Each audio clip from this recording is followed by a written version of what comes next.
Donc, dans le trouble donc TDAH, il peut y avoir différentes formes. Certains enfants ne présentent que la forme inattentive, avec essentiellement à l'avant-plan des problèmes de concentration, de distraction, des problèmes parfois que les parents ressentent d'autonomie, d'organisation, que ce soit de leurs rendez-vous, de leurs affaires.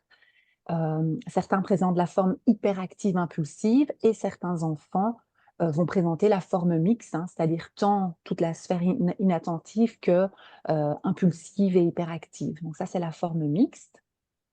Parfois, quelque chose que j'explique aux familles, hein, c'est vrai que dans le nom du trouble, on dit déficit, mais une explication, enfin, un mot qui explique bien le trouble, c'est dysrégulation. Hein, c'est pas que ces enfants-là ne sont jamais concentrés, n'ont pas d'attention, mais elles fluctuent en fonction du moment, parfois oui, parfois non, ce qui peut parfois désemparer les familles.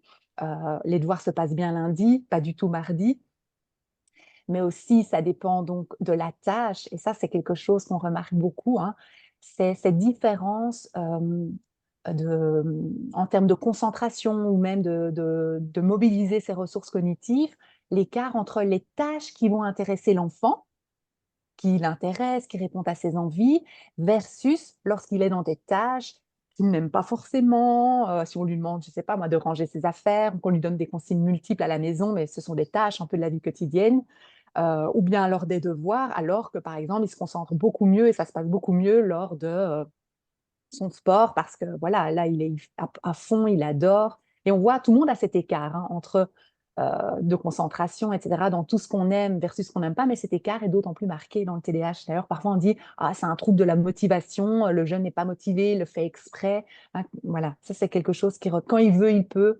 C'est des choses qu'on voit aussi beaucoup, on entend beaucoup des familles.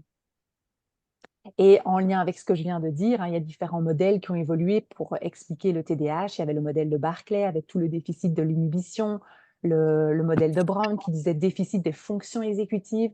Et après est arrivé encore un modèle plutôt à trois voies, hein. La voie de l'inhibition qui pose problème, la voie de tout d'un déficit du système attentionnel et une troisième voie. Donc, en fait, ces enfants ont une aversion au délai. Ils ont difficile finalement à différer la récompense, à aller s'investir dans des choses dont finalement la gratification et le plaisir arrivera dans longtemps. Et donc c'est pour ça qu'ils sont d'ailleurs attirés vers des choses où le plaisir est immédiat, euh, ou qu'ils vont alors bâcler les choses qui vont prendre du temps parce que ben voilà, le but c'est aller vite, vite, vite, on expédie.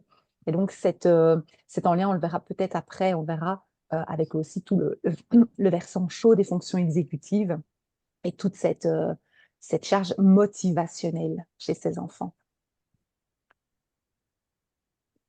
Voilà. Et donc, dans le TDAH, on est bien dans des troubles neurodéveloppementaux, hein. Donc, c'est un ensemble d'affections qui débutent durant la période du développement, souvent même avant que l'enfant parfois rentre en primaire, et qui vont être caractérisés par des déficits du développement qui entraînent ben, une altération du fonctionnement de la personne, tant personnellement, ça peut être socialement, ça peut être relationnellement, scolaire ou professionnel. Ça, tu l'as dit. Et petite parenthèse, hein, dans le diagnostic du TDAH, il va falloir répondre à plusieurs critères selon le DSM-5. Hein. Déjà, l'intensité au niveau des symptômes, parce que si on reprend juste les items d'inattention, ben, on se retrouve tous dans un ou deux. Mais non, il faut quand même une certaine intensité. Et donc, tant pour la forme inattentive, parmi les 9 phrases, il en faut au moins 6 pour répondre à la forme inattentive. Et dans les critères, les items d'hyperactivité et d'impulsivité, il en faut aussi au moins 6. À partir de 17 ans, il en faut au moins 5 sur les 9. Et donc, ouais, il ne suffit pas d'avoir juste un ou deux choses dans lesquelles je me retrouve. Hein. Après, il y a la temporalité pour répondre. Donc, on parle bien de troubles neurodéveloppementaux. Donc, ces troubles ne sont pas arrivés il y a 2 mois durant les vacances. Hein, on est dans des troubles qui sont présents et qui caractérisent l'enfant depuis toujours, souvent ben, avant 12 ans. Donc, on va questionner la temporalité aussi de ces symptômes. Un autre critère, enfin, il y en a même deux, c'est tout ce qui est retentissement. On peut avoir des symptômes qui sont là depuis mon début de primaire, mais finalement qui n'interfèrent pas, qui n'altèrent pas ma qualité de vie à l'école, à la maison. Et donc, ben, en fait, il n'y a pas de retentissement négatif. Donc, ces symptômes, ils doivent être présents dans au moins 2 lieux de vie. Par exemple, dans des hobbies, l'enfant qui se désintéresse très vite, qui n'arrive pas à se concentrer, à retenir les consignes, les entraîneurs doivent toujours lui rappeler, ou bien, enfin voilà, ça c'est les hobbies, il y a tout ce qui est scolaire, de ne pas savoir vraiment bien écouter en classe, des devoirs qui durent très longtemps parce que l'enfant est très vite distrait, par exemple, ou bien en termes de relations avec les parents, parce que ça entraîne des conflits, maman et papa sont toujours derrière à rappeler, les devoirs durent très longtemps, il y a une tension, et donc on voit que ça a des retentissements dans différents lieux de vie, et ça interfère vraiment, et ça réduit la qualité hein, de vie de l'enfant dans différents domaines. Encore un critère, c'est que parmi les symptômes qu'on observe, il faut être sûr que ces symptômes-là ne sont pas mieux expliqués par un autre trouble. Hein. Donc si finalement on voit, oui, de l'agitation, de la distraction, mais finalement, quand on vient questionner la fonctionnalité de Oui, de tu ces peux parler. symptômes, Marlène, Ok. je coupe ton micro. Hein. Quand on vient questionner la fonctionnalité, ça tombe, l'enfant, il est très vite agité, distrait, mais par de l'anxiété, il est distrait par sa propre inquiétude. Et donc, il y a tout ce diagnostic aussi différentiel entre est-ce que ces symptômes répondent plus au TDAH ou peut-être à un trouble anxieux. Donc ça va faire aussi partie d'une démarche hein, d'analyse des symptômes. Et même si j'ai dit hein, que l'étiologie était encore un peu inconnue, on a des suspicions, on voit hein, des gènes candidats, donc il y aurait une cause, une origine génétique, mais également épigénétique, hein, avec que ça soit pendant la naissance, durant la naissance ou après la naissance, des choses qui viennent expliquer que ces fonctions, notamment exécutives, ne se développent pas comme elles devraient dans le développement de l'enfant.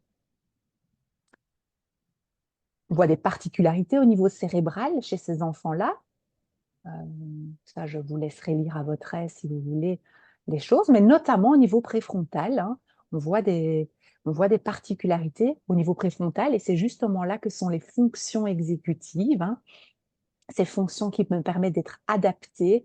Et donc, il y a une grande hypothèse que dans le TDAH, ce sont les fonctions exécutives qui seraient perturbées. Pour plus d'infos sur vraiment le TDAH, je vous ai mis ici deux références de Sébastien Horard et Maëva Moulin. Celui de gauche est vraiment peut-être plus destiné aux professionnels et celui de droite, plus pour les parents. Mais voilà deux belles ressources, je pense, si on veut vraiment aller plus loin sur le plan théorique sur ce qu'est le TDAH.